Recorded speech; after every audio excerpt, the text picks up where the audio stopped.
Credit is the lifeblood of the U.S. auto industry, and the pipeline is beginning to open up. The big question is how much and how fast. Our Greg Miles interviewed Mark Fields, Ford's President Americas, about credit, clunkers, and Ford sales outlook here in New York City. Greg? And Mark, I'll tell you, credit is crucial to the revival of this industry. And unfortunately, tight credit has strangled U.S. auto sales in the past 2 years. Auto lenders such as Ford Credit haven't been able to borrow enough money from investors to lend to consumers like you and me, and most consumers couldn't get a car loan. Now, Mark Fields, President Americas at Ford, told me he sees signs of life for lenders and for consumers.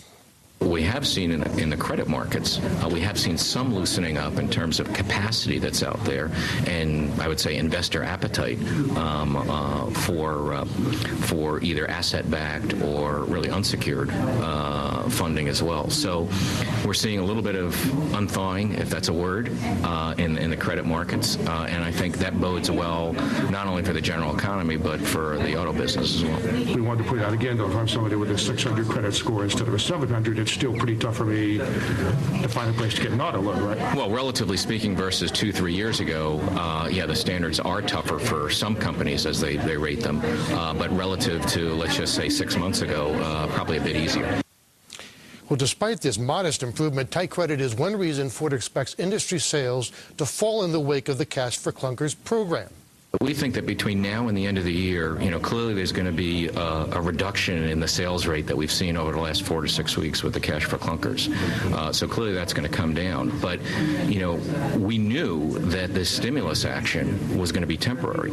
So, we've made our plans appropriately and our production plans in the third or fourth quarter to recognize the slower sales. So, we've added production in the third and fourth quarter, but that's to get our inventory levels for our dealers up to the right rate.